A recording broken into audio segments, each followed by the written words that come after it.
도서관 단골 손님들의 전화수다방. 내가 빌린 책. 요즘은 최근 몇 주 동안 우리 김민식 특파원인 쿠바 배낭여행 떠난 김민식 특파원 네 여행을 실시간으로 따라가면서 특집으로 준비하고 있습니다.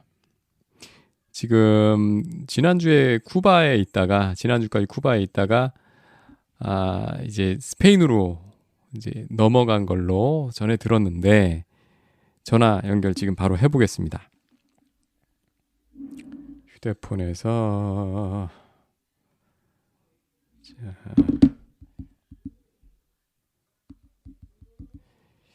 쿠바에서는 인터넷이 잘 안 돼가지고 힘들었는데 로밍도 안 되고 여기는 아마 로밍도 될 겁니다. 지금 해보겠습니다.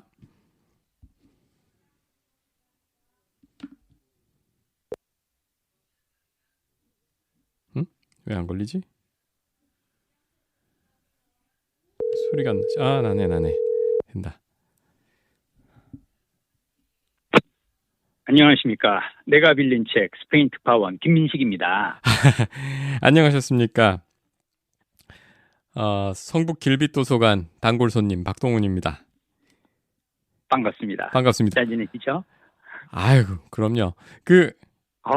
이렇게 전화 통화로 하니까 너무 좋다. 근데 확실히 네. 이 스페인이 쿠바보다는 낫긴 난데 그래도 전화감이 네. 좀 먹먹한 게 그래요?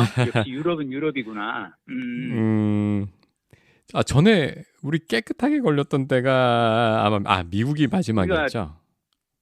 미국이 마지막이었고 그 전에 태국에서도 깨끗하게 걸렸던 것 같아. 그죠? 확실히 유럽 인터넷이 특히 남유럽 인터넷이 조금 아쉽군요. 로밍이 있어요. 네, 예. 네. 어쨌든 반갑습니다. 박동훈 부장님. 네. 목소리 듣고 제가 싶었습니다. 쿠바 2주 여행하고 나서요. 네. 우리 부장님께 네. 간곡히 제가 드릴 말씀이 생겼어요. 뭐요, 뭐? 우리 예전에 왜 한양도성 순선길 둘이서 이렇게 걷다가 네. 우리 박동훈 부장님 은퇴 후에 나중에 뭐 할까 우리 그런 얘기하다가 네. 쿠바 의대 유학 가는 얘기 한번 했던 적 있죠. 왜? 네네네. 네. 네. 그러니까 이 쿠바에 가서 의대 유학을 가가지고 그래서 와서 이제 그걸로 이제 의료 봉사든 뭐든 이제 하면서 노후는 이제 의사로 의술을 펴지면서 살고 싶다고 얘기했었잖아요. 네네. 그리고 내 주위에도 그때 그 약간 대안학교 같은 데 이렇게 나와서 쿠바 의대 유학 간 20대 젊은 친구도 있어서 그 얘기도 했었고 막. 맞아요. 예. 그때 굿라이프의 우리 대표 프로듀서님과 함께.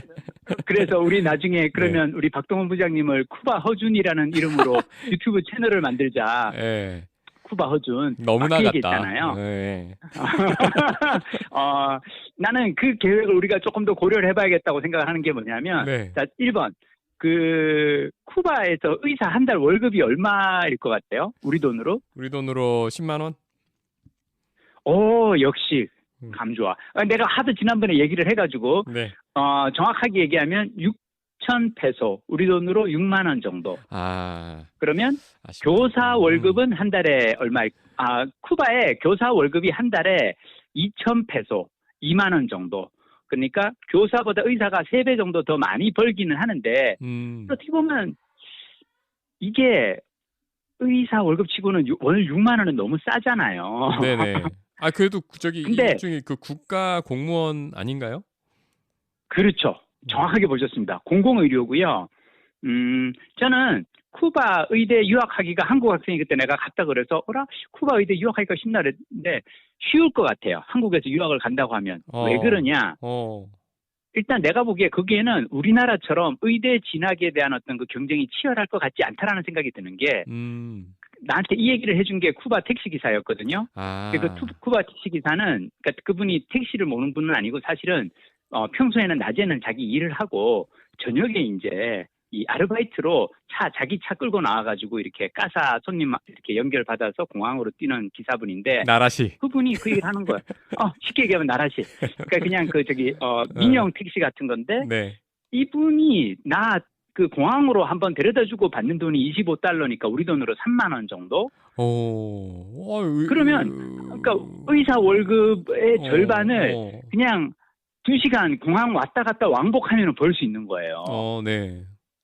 자, 이런 나라에서 길을 쓰고 그 의대 공부를 몇 년을 해가지고 그 고생을 해서, 그리고 공공의료 말고는 없기 때문에 자기가 사설 클리닉을 열어서 돈 많은 부자들만 상대로 나는 돈을 좀 벌어보겠어 라고 말을 할 수도 없는 거예요.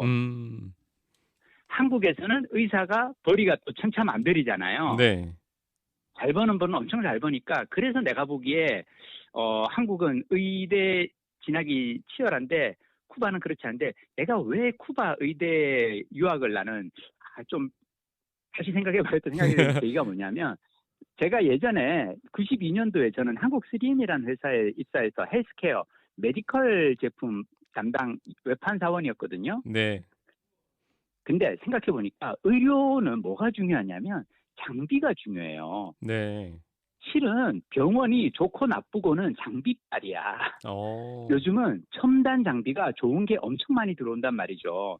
그래서 쿠바 같은 경우는 근데 그런 첨단 장비가 없을 거란 말이죠. 특히나 네. 미국에서 그 만들어서 막 몇억, 몇십억에 이렇게 전 세계로 수출하는 그런 첨단 장비를 쿠바에서는 달러가 없어서 사오지를 못할 테고. 자, 그러면 그때 왜 박동 부장님 잠깐 얘기하셨던 것처럼 쿠바가 왜 약간 완전 최신 그 서양 의료 의학도 아니고 동양 옛날의 고전 침술도 아니고 약간 독자 노선을 걷고 있다 그랬잖아요. 네네. 그럴 수밖에 없는 게 첨단 장비를 사올 수가 없으니까 동양의 침술이라든지 어떻게든 돈을 안 들이고 할 수 있는 공부를 하는 거죠. 여기 의대에서는. 자생적인 방법이 그렇죠. 발달했다고 들었거든요. 일종의 대체 의학이죠. 서양에서 볼 때는. 그렇죠. 문제는 뭐냐면 그거를 쿠바에서는 의료 활동을 할 수 있을지 몰라도 한국에 와서 할 수 있을까? 쿠바 의대를 졸업하고 불법이죠. 전혀 자신이 아니 불법일 뿐만 아니라 나는 시험을 본다고 해도 무척 어려울 것 같은 게, 나는 의대 다니면서 한 번도 보지 못한 장비들을 병원에서 써야 되는데 그게 쉽지가 않다는 거죠. 난 지금도 기억하는 게, 내가 3M에서 그 헬스케어 근무할 때 대학병원에 들어갈 때는 약간의 디스카운트를 해줘요. 네. 대학병원에 납품할 때는 학생들한테 싸게 공급하는 줄 알았거든. 그게 아니라 학생들이 학교 다니면서 대학병원에서 익숙해진 장비를 개업할 때 자기가 사기 때문에, 그래서 학생들한테 할인해서 이거를 제공을 하고 있었던 거였죠. 프로모션이군요. 자, 일종의. 1번. 그러니까 내가 보기에 쿠바 의대 유학하고 나서 할 수 있는 거는 저기 쿠바나 아니면 쿠바에서 보내는 저기 아프리카 의료 봉사 활동 이런 데에 가서 활동할 수 있을지 몰라도 우리가 생각하는 그런 어떤 그 닥터로서의 그 활동에는 조금 제한이 있지 않을까가 저의 겁니다. 하여튼 쿠바는 많이 안타까웠어요. 아니 왜냐하면 학교 선생님 월급이 한 달에 2만 원이니까 그 경제를 어떻게 할 것인가. 근데 너무 재미난 건 이 극명한 대비. 쿠바가 스페인의 식민지였잖아요. 네. 제가 비행기를 타고 세상에 마이애미에서 아바나 들어갈 때는 비행기가 작은 비행기인데도 텅텅 튀어서 들어갔거든요. 네. 1시간 비행기인데. 네. 아바나에서 마드리드 올 때는 그 한 줄에 9명씩 앉는 333 앉는 아주 큰 비행기 있죠. 네네. 그걸로 꽉 채워서 왔어요. 그러니까 스페인 사람들이 쿠바 여행 가는 걸 마치 우리나라 사람들 저기 제주도 가는 것처럼 여기는 거죠. 왜냐하면 그대로 스페인어를 쓸 수가 있으니까. 그리고 서울 물가, 제주 물가 별 비슷한데 여기는 쿠바는 물가가 1박에 제가 아바나에서 묵었던 숙소가 1박에 $10였거든요. 네. 우리 돈으로 13,000원. 네. 제가 지금 여기 마드리드 숙소는 1박에 우리 돈으로 15만 원 정도 한단 말이죠. 스페인이 거의 싸지 않군요. 지금 내가 이번에 여행 오고 깜짝 놀란 게, 제가 예전에 10년 전에 그 스페인 여행을 한번 왔던 적이 있었거든요. 네. 근데 그때하고 비교해서도 또 그새도 물가가 엄청 많이 올랐어요. 근데 근데 그렇다 보니까 스페인 사람들은 하바나 가면은 물가가 너무 싸니까 거기 가서 그냥 저렴한 그 휴양을 즐기고 올 수 있는 거죠. 우리가 마치 동남아 여행 가듯이. 지금 내가 또 와보니까 여기는 막 난리야. 물가 비싸고 막. 사실 우리가 그 지구를 그러니까 지구본을 이렇게 지구본을 머릿속에 떠올리면 사실은 가까운 네. 거리 있잖아요. 지도를 펼쳐놓고 보면 그렇죠. 뭔데, 예. 그런 개념으로 맞아요. 보면 당연한 맞아요. 얘기인데 당연히 쿠바와 스페인이 가까울 게 이제 이해가 가는데 전에는 별로 연관을 시켜놓고 생각하지를 못했거든요. 유럽 그다음에 그렇죠, 이제 그렇죠. 아메리카 대륙. 맞아요. 근데 되게 가까웠죠. 맞아요. 몇 시간 걸리셨어요? 비행기로 10시간. 에? 뭐네요? 꽤 걸리죠, 그래도. 꽤 걸려요, 그래도. 꽤 걸려요. 난 이렇게 가까울 줄 알게 지리상으로. 아주 그렇게 가깝지는 않고 서울에서 뉴욕 갈 때 14시간 걸렸거든요. 네. 그러니까 그거 생각하면 그것보다는 그래도 뭐 짧게 걸리긴 한데 그래도 꽤 멀긴 한 거죠. 우리나라에서 예를 들면 베트남 가는 것보다는 훨씬 멀군요. 거의 뭐 그렇죠. 호주 북부 정도 갈 때 거리인가 봐요. 그래도 이제 여행 반환점 도셨네요. 반환점은 이제 확실히 돌았죠. 그리고 이번에 이제 마드리드 와서 느낀 거는 제가 10년 전에 이제 가족 여행을 그때는 어디를 갔었냐면 스페인으로 제가 그때는 마드리드를 안 왔어요. 그때 이제 온 가족이서 그 렌츠 빌려가지고 온 가족이서 그때 일주일 동안 바르셀로나에서 가우디 투어하고 그 다음에 이제 차를 몰아서 이렇게 해서 밑으로 해서 발렌시아로 해서 안달루시아 지방 있죠. 안달루시아. 스페인의 거기가 그러니까 이 그라나다 아람브라의 궁전. 아람브라 궁전의 추억으로 그 유명한 네. 그 그라나다라는 도시하고 그 안달루시아 지역이 예전에 이 이슬람 쪽에서 이제 스페인 들어와서 지배할 때 그 영향력 안에 남아 있는 도시들이라서 엄청 예뻐요. 예쁘고 여행하는 맛이 있거든요. 그때 이제 저희가 온 가족이서 이제 스페인, 이탈리아 합해서 2주간 이제 차 몰고 다니면서 우리가 여행하기로 했었는데, 근데 내가 되게 고민했던 게 바르셀로나는 너무너무 가보고 싶었어요. 가우디의 그 성당, 사그리아 파밀리아 너무 보고 싶어서. 근데 바르셀로나에서 그다음에 이제 아람브라 궁전까지 보고 난 다음에 마드리드로 가려고 보니까 마드리드는 완전 그 내륙 중앙에 있어가지고 여기가 스페인의 수도니까 완전 중심부라서 차로 또 산나자를 달려야 되는 거예요. 그때 이제 사람들한테 스페인 여행 가본 사람들한테 물어봤더니 바르셀로나와 그라나다가 최고다. 굳이 마드리드는 가지 마라. 그래서 안 갔단 말이죠. 네. 근데 그 다음에 나중에 사람들 만나서 이렇게 얘기를 하면은 사람들이 다들 아니 그래도 마드리드를 가셨어야죠. 그래서 내가 왜요? 그랬더니 거기에는 프라도 미술관이 있잖아요. 그러는 거예요. 몰랐는데 프라도 미술관이 세계 3대 미술관 중 하나더라고요. 그러니까 이 파리의 루브르와 함께. 뭐가 어떤 화가 그림이 유명해서 그렇게 프라도? 그러니까요. 나도 왜 이게 3대 미술관인가 약간 얘들이 좀 뻥치는 거 아닌가 싶었거든요. 네. 오늘 아침에 다녀왔습니다. 제가 가서 보고 왜 3대 미술관인 줄 알겠다. 규모가 커서? 규모가 크기도 하지만요. 제일 확실한 건 뭐냐면 스페인이 그래도 한때는 왜 이 유럽 대륙의 맹주였던 시절이 있었잖아요. 뺏어온 거 많구나. 얘들이 막 뺏어온 거 많구나. 해먹은 게 많았던 거지. 그리고 돈이 많았기 때문에 그리고 제일 중요한 건 뭐냐면 스페인 왕실에 궁정 화가가 있었는데 그 궁정 화가가 우리가 아는 그 벨라스케스라든지 고야라든지 이런 사람들이 스페인 왕실의 궁정 화가였던 거예요. 그러니까 쉽게 얘기해서 왕실의 궁정 화가로 일하면서 왕실 초상화라든지 왕실의 그 전폭적인 재정적 지원을 받으면서 이분들이 그림을 어마어마하게 많이 그렸거든요. 네. 그 그림들이 다 왕실 소유니까 프라도 미술관에 있는 거예요. 그러니까 그리고 그 시절에 이 스페인이 그리고 스페인이 이제 워낙 돈을 많이 벌기도 했었고, 왜냐하면 많이 벌었던 이유는 지난번에 잠깐 말씀드렸다시피 쿠바 같은 데다가 식민지 만들고 거기에서 담배 농장이라든지 사탕수수 농장으로 돈을 어마어마하게 벌어서 그걸 본국으로 이제 다 보냈을 거 아니에요. 네네. 그렇게 벌어들인 외국, 그러니까 이 사실 스페인이 식민지 개척, 신대륙 개척에 있어서 가장 앞장선 나라였고, 그렇게 해서 벌어들인 돈들 가지고 왕실에서 한 거는 전 유럽에 있는 유명한 그림들을 다 사서 모았던 거죠. 왕이 특히 또 좋아했던 화가 중 하나가 히에로니무스 보쉬라고도 하는 히에로니무스 보쉬의 작품을 또 워낙 왕이 좋아해서 그럼 막 전 유럽에서 사서 모으고. 그래서 오늘 가서 정말 그냥 아무 생각 없이 이렇게 걸어 들어갔다가 어라?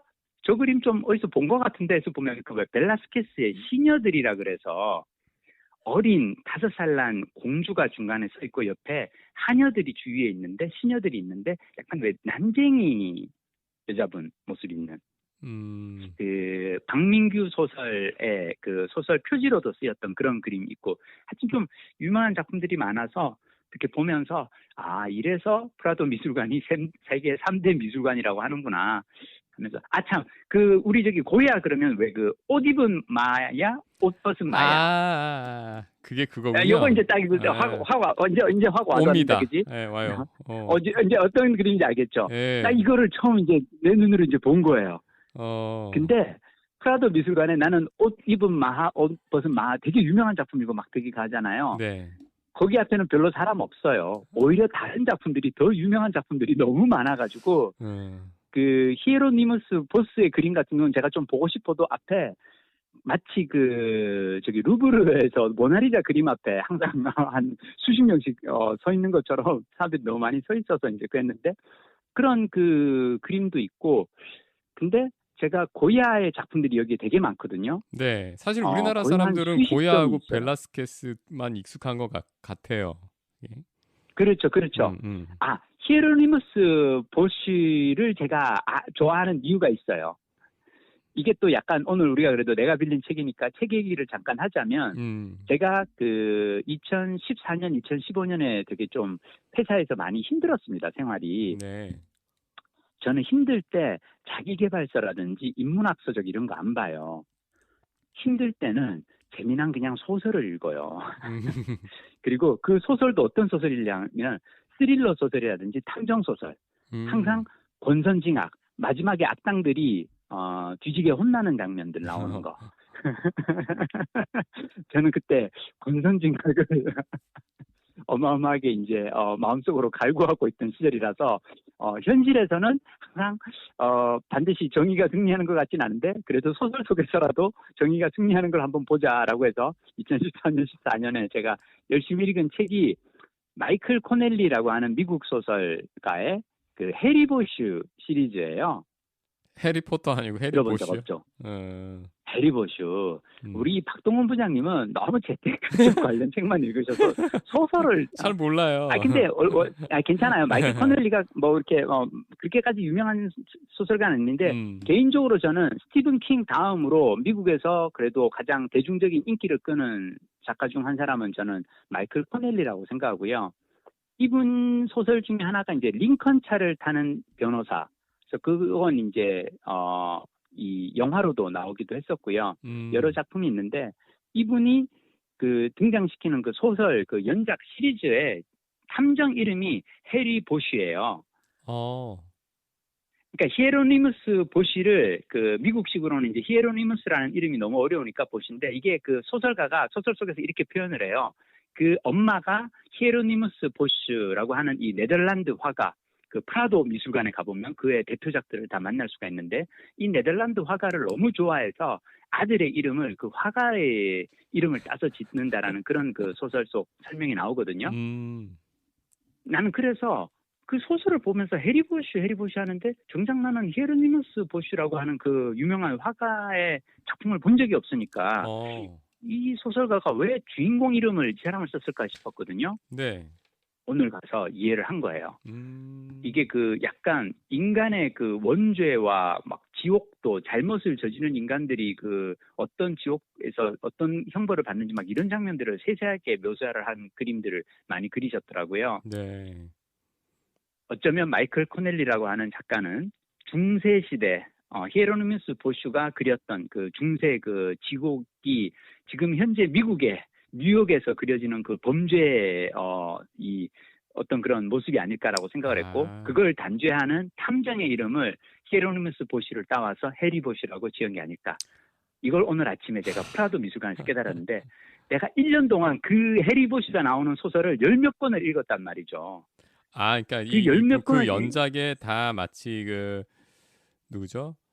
홈즈. 그렇죠. 해리 보시가 계속 그 탐정이 계속 등장을 해요. 아하. 그리고 그 탐정의 그 주인공 그냥 완전히 그 주인공이 나오는 시리즈가 10몇 권이 되는데 그걸 읽었을 때 그 시절의 생각이 쫙 나면서 너무 감격스러운 게 야, 내가 그때는 저기 한국에서 그 유배지에서 혼자 이렇게 저거 하면서 도서관에 가서 책 읽을 때 내가 이 히에로니무스 보시라는 사람의 그림을 내가 직접 보게 될 거라고는 상상도 못 했는데 프라도 미술관에서 내가 이걸 보고 있고 하니까 너무 막 갑자기 뿌듯하고 좋았어요. 제가 지금 말씀 들으면서 아이패드에서 구글 아트 앱이 있거든요. 거기서 프라도 미술관을 들어가 봤어요. 제가 역시 박성훈 부장님 IT 달인. 아니 뭐 그 유럽을 지금 가지 못하지만 이렇게 그 선배 말씀을 귀로 전해 들으면서 이렇게 가상으로 가보는 것도 맛이 있네요. 제가 그 2013년, 14년 이때 제가 제일 좋아했던 그 라틴어 격언 중 하나가 살아 숨쉬는 한 희망이 있다. 살아만 있으면 언젠간 할 수 있는 거예요. 살아만 있으면. 저기 이 원래 그 쿠바 배낭여행 원래 최초 목표는 그거였고 가는 길이 기니까 미국 거쳐서 이렇게 갔고 오는 길에 보니까 쿠바에서 보통 스페인 왔다 갔다 많이 왔다 갔다 하더라. 하니까 그래서 스페인으로 왔고 마드리드까지 이제 왔고 스페인에 지금 그러면 처음 도착한 데가 마드리드이신 거죠? 마드리드. 예. 그냥 여기는 마드리드는 잠깐 기착지예요. 2박 3일 있으면서 도시 구경만 조금 하고 바로 다시 떠나죠. 아니 스페인이 상당히 큰 땅이잖아요. 그렇죠. 네. 전 사실 그 단체 패키지로 찍고 쫙 와가지고 사실 전혀 기억나는 건 없어요. 언제? 가우디 성당 한 8년 전?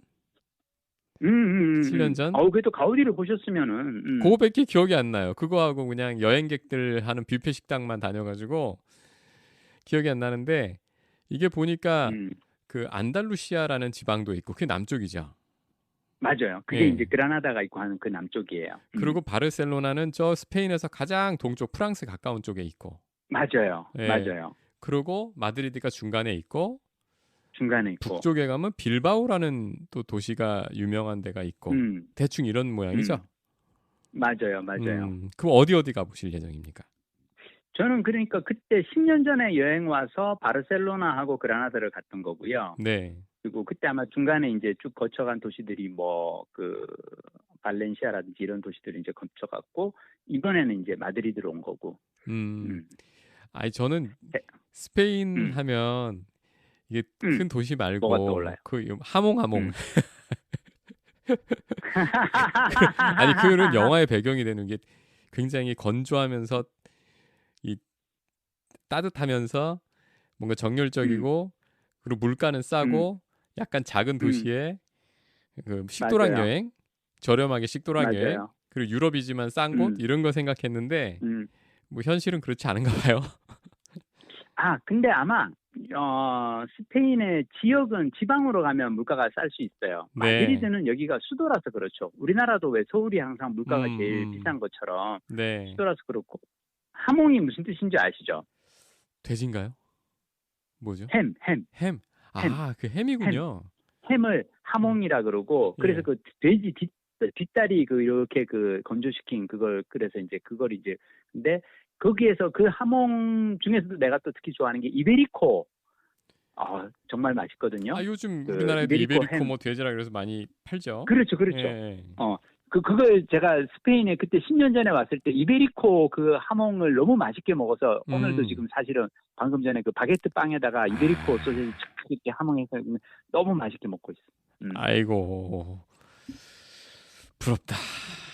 부러워. 아니야. 저기 그 박동원 부장님은 뭐 나를 물론 지금은 이제 박동원 부장님 한참 일하고 있고 나 먼저 은퇴해서 지금 곧 이제 박동원 부장님도 이제 은퇴하실 거니까. 근데 사실은 스페인 사람은 한국 사람을 부러워해요. 뭐 케이팝? 아니. 뭐죠? 아니. 내가 10년 전에 여기 와서 여행할 때 그때 스페인의 어떤 젊은 친구를 만난 적이 있어요. 네. 뭐 이런저런 얘기를 하다가 그 친구가 나보고 어디서 왔냐고 그래서 한국에서 왔다 그러니까 나는 니들 한국 사람들이 참 부럽다 그러는 거예요. 네. 그냥 되게 그때 금시초문이잖아. 유럽애가 왜 나 같은 우리 아시아에 왜 그랬더니 야 니네 나라는 자동차도 만들고 스마트폰도 만들고 다 만들지 않니? 니네 나라는 공장이 많잖아. 그래서. 근데 우리나라는 공장이 없어. 그러는 거예요. 그래서 가만 생각해 보니까 우리나라는 그래도 왜 소프트웨어, 하드웨어 다 강국이잖아요. 네. 왜냐하면 K 콘텐츠도 만들고 말씀하시는 것처럼 K 드라마, K 팝 다 만들고 그러면서도 하드웨어, 자동차 같이 거대한 그 커다란 장비도 만들지만 아주 작은 스마트폰도 우리가 만들잖아요. 네. 그러니까 우리나라는 공장이 많은데, 자, 스페인의 수출품 그러면 뭐가 생각나요? 이베리코 돼지고기. 하몽, 그렇지. 또. 우리나라까지는 안 오는데, 관광? 사실 EU, 유럽연합 안에서 가장 많이 오렌지. 팔리는 스페인은 오렌지, 정답, 오렌지예요. 그래서 그때 그 친구가 나보고 얘기를 한 게 뭐냐면, 자기네 나라에서 일자리라고는 오렌지 농장에서 오렌지 수확철에 오렌지 따는 거밖에 없다. 근데 그 오렌지 따는 거는 숙련공이 필요한 일이 아니잖아요. 네. 누구나 근데 또 오렌지 따는 게 또 이게 간 게 뭐냐면 평소에는 오렌지 농장에서 사람 손을 쓸 일이 없대요. 왜냐면 보통은 그냥 트랙터 몰고 그냥 다니면서 다 하면 되니까 비료 뿌리고 이런 것도 그냥 비행기로 요즘은 드론으로 뿌리고 막 그러니까 농약 치고 하는 것도. 자, 근데 오렌지를 따는 거는 기계가 안 돼 있잖아요. 네. 나무에 올라가가지고 사다리를 타고 올라가서 하나하나 손으로 따는 거는 이거는 기계화가 안 돼 있는 거야. 그래서 1년에 단 한 번 오렌지 수확철에만 일손이 필요한데 그걸 누가 다 하느냐? 아프리카에서 온 이주노동자들이 그렇게 한다는 거예요. 나 그런 얘기 들은 것 같아. 그래서 스페인 젊은 그 똑똑한 친구들은 독일 가서 일한다고.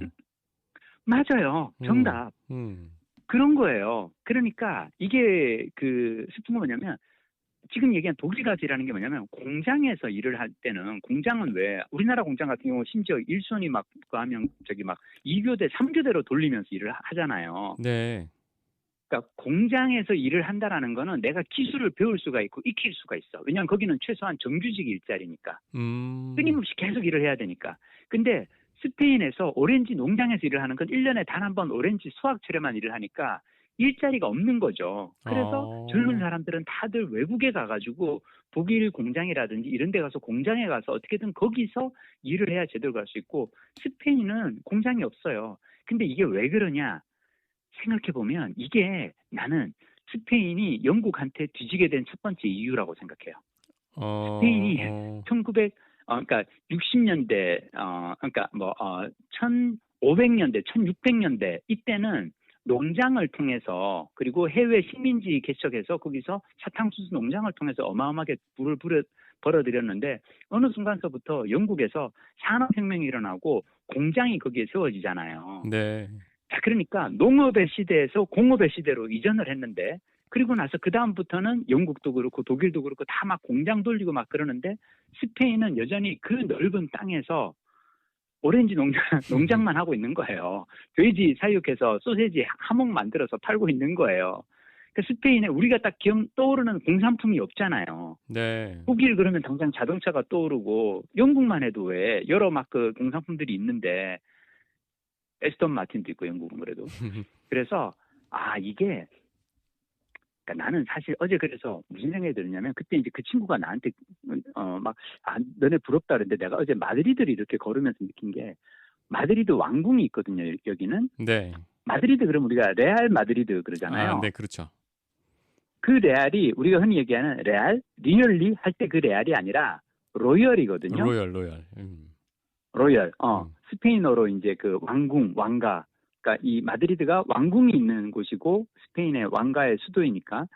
자, 근데 나는 마드리드 이렇게 걸으면서 느낀 게 관광객들이 많은 곳은 정말 막 번창하고 화려하고 그런데요. 약간만 뒷골목으로 가면은 도시가 좀 이렇게 침침해요.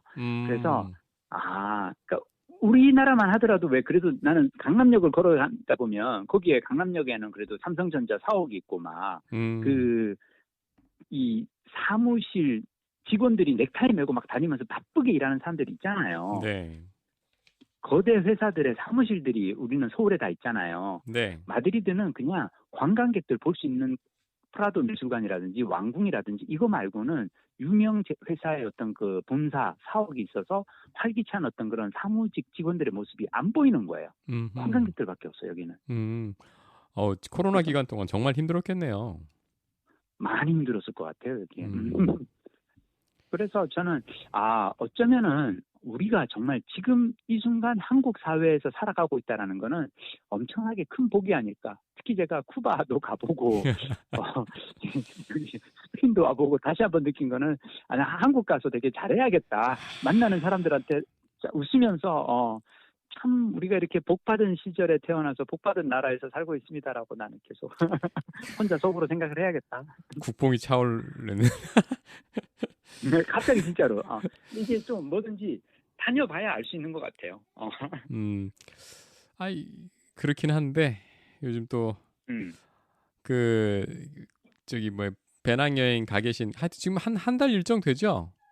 한 달 그렇죠. 일정 넘으실 것 같은데요? 그동안 또 우리나라에는 점점 더 많은 검찰 압수수색이 벌어지고 저는 요즘에 보면 전 국민을 상대로 지록위마를 계속 온 국민이 지록위마에 휘둘리고 있는 상황 같아서 그 차오르던 국뽕도 그렇구나. 여기 와서 또 한번 보시면 그래도 너무 퇴보하는데 이래도 되나 좀 위험한데 위험수인데 이런 생각 좀 드실 것 같아요.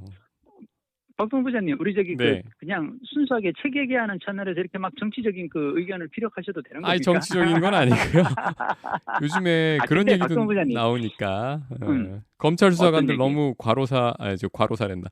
너무 과로하는 거 아니냐. 제가 예전에 읽은 책에서 되게 좋아하는 구절 중 하나가 뭐냐면 손에 망치를 든 사람 눈에는 모든 사물이 다 못으로 보인다. 나는 그 말 너무 좋아하거든요. 왜 그러냐면 내가 손에 망치가 있어. 그럼 뭐라도 내가 때려봐야 되는데 주위에 못이 하나도 없으면은 나는 이 망치를 왜 들고 있는 거지? 어떻게든 이제 그렇죠. 그래서 근데 우리가 검사 출신 대통령을 뽑아놓고 검찰이 지금 가장 그러면은 그 사람들이 평생 배운 게 법을 적용해가지고 온갖 그 사람들 나쁜 짓 다 캐고 멀쩡해 보이는 사람도 불러다가 저 사람도 남들은 다 저 사람이 훌륭한 사람이라 그러는데 뒤져보면 쟤도 분명히 나쁜 짓 한 게 있을 건데 저거 좀 나쁜 죄 같은데 라고 생각했는데 난 그래서 망치를 든 사람 눈에는 모든 사물이 못으로 보인다. 몇 년간 우리 조심해야 돼. 팟캐스트에서 이런 말도 함부로 하면 안 돼. 막 요즘은 막 모욕죄 이런 걸로 막 잡혀갈 수 있어. 정말로 정말로 이렇게 그런 거 있잖아요. 예전에 우리 어렸을 때 한참 그 반공 그런 이제 북한이 언제 쳐들어올지 모른다 이런 그렇죠. 불안감이 사회에 맞아요. 팽배할 때는 진짜 어린 마음에 자다가도 막 걱정하고 그랬거든요. 진짜 북한에서 밀고 내려오면 어떡하지? 막 그런 걱정인데 요즘은 그 압수수색이라는 게 지금 사방에서 너무 쉽게 이게 뉴스가 들리니까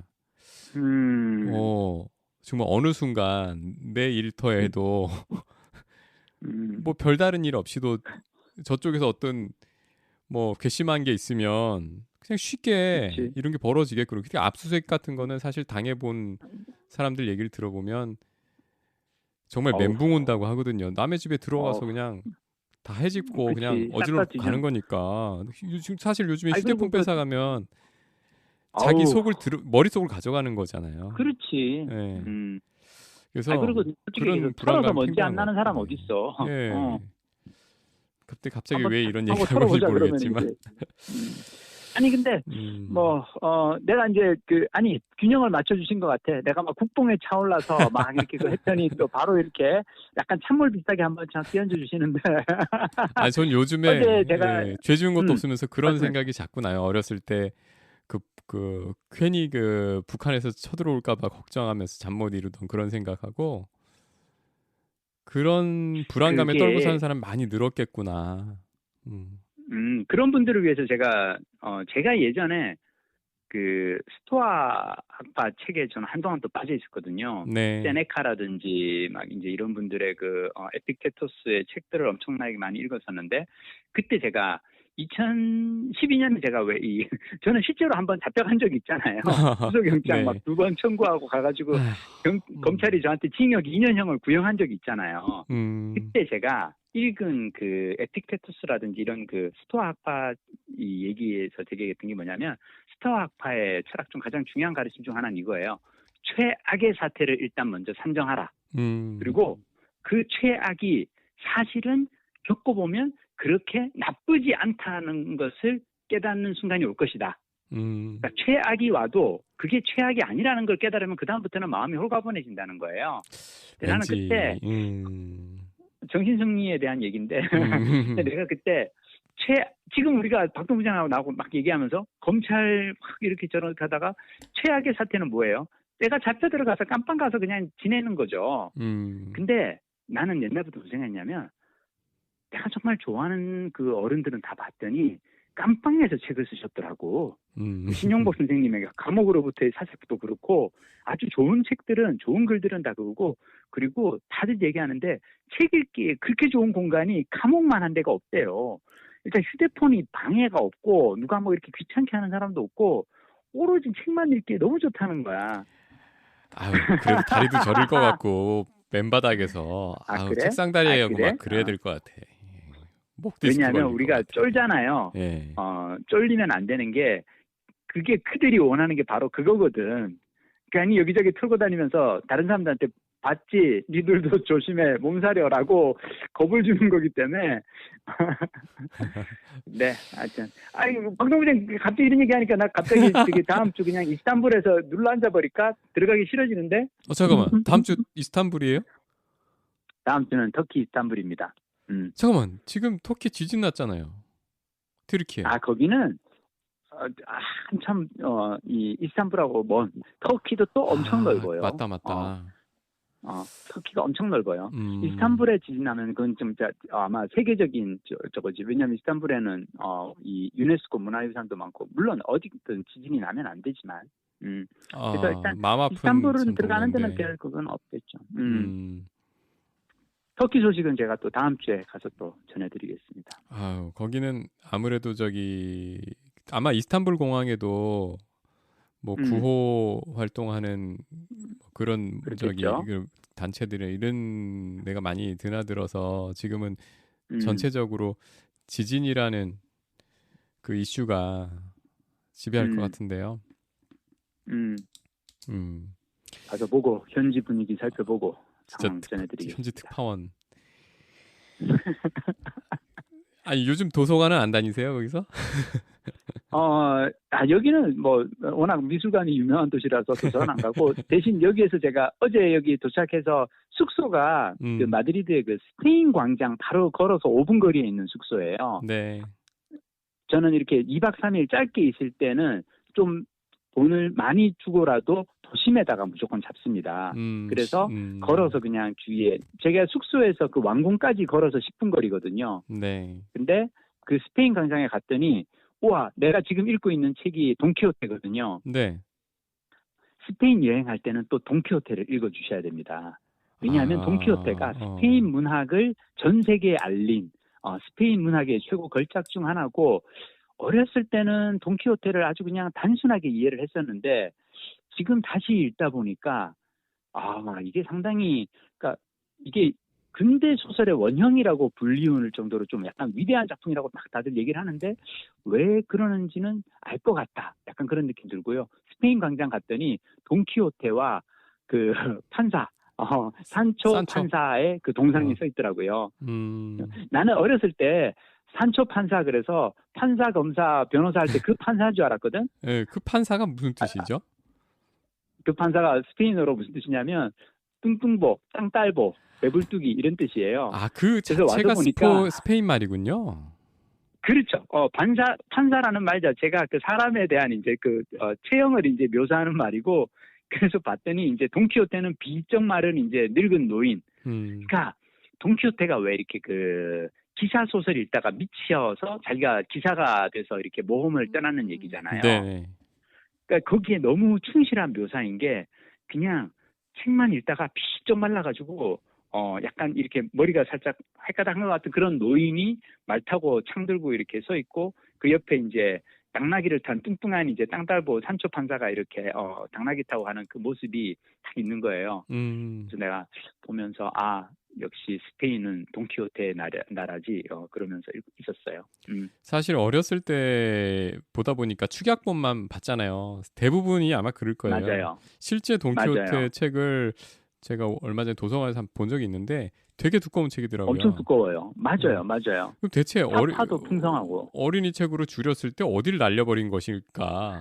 저는 그게 좀 궁금했어요. 좀 보다 말았거든요.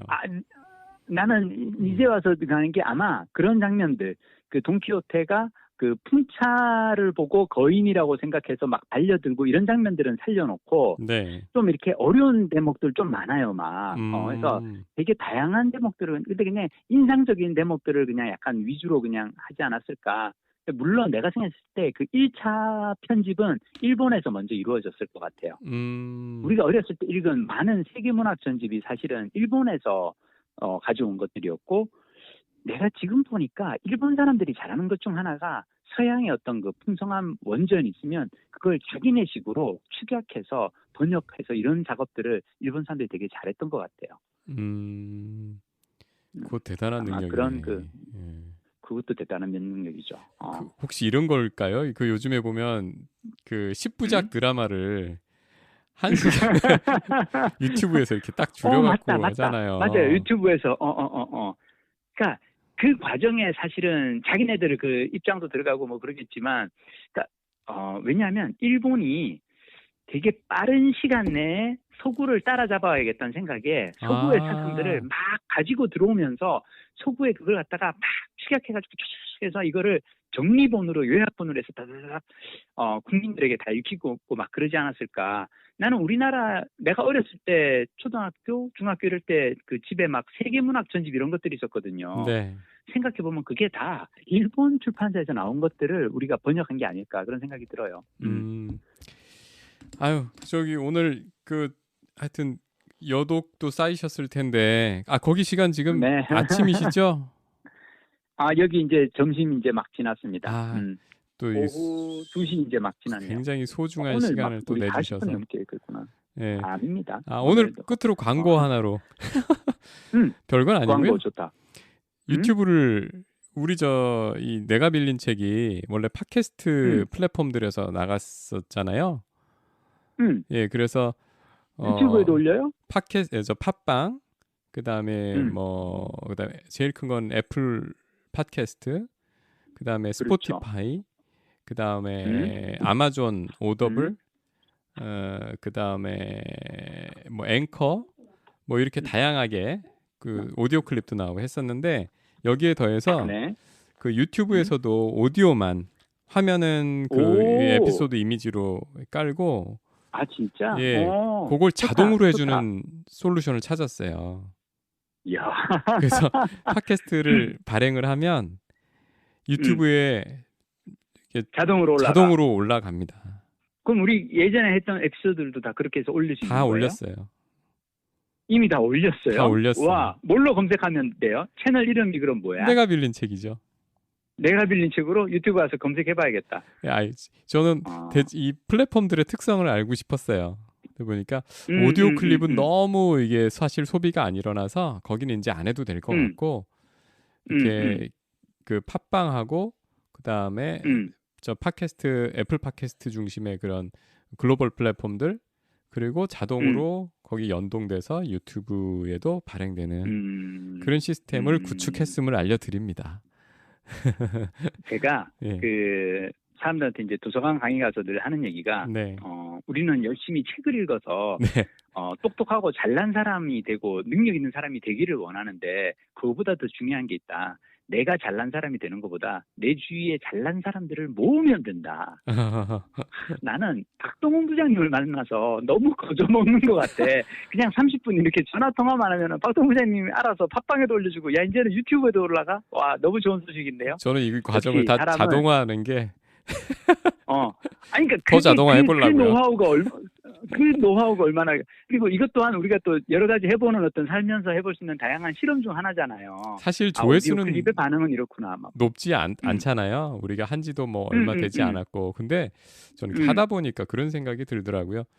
아이 사실 우리가 한 3개월마다 등산을 갈 때밖에 선배 바쁘시고 하니까 그렇지. 못 뵙는데 자주 얘기 나누고 싶은데 그럴 수 있는 기회를 일주일에 한 번씩 우리가 전화 통화를 할 계기를 만들고 그 다음에 이게 어떤 보면 유튜버나 이런 분들이 많은 조회수를 올리고 많은 그 청취 수를 올려가지고 또 수익도 많이 벌어들이고 이게 목적인 경우가 많은데 아니 우리 이거 왜 하나 이렇게 생각해 보니까 우리는 이 그 동지들을 규합하는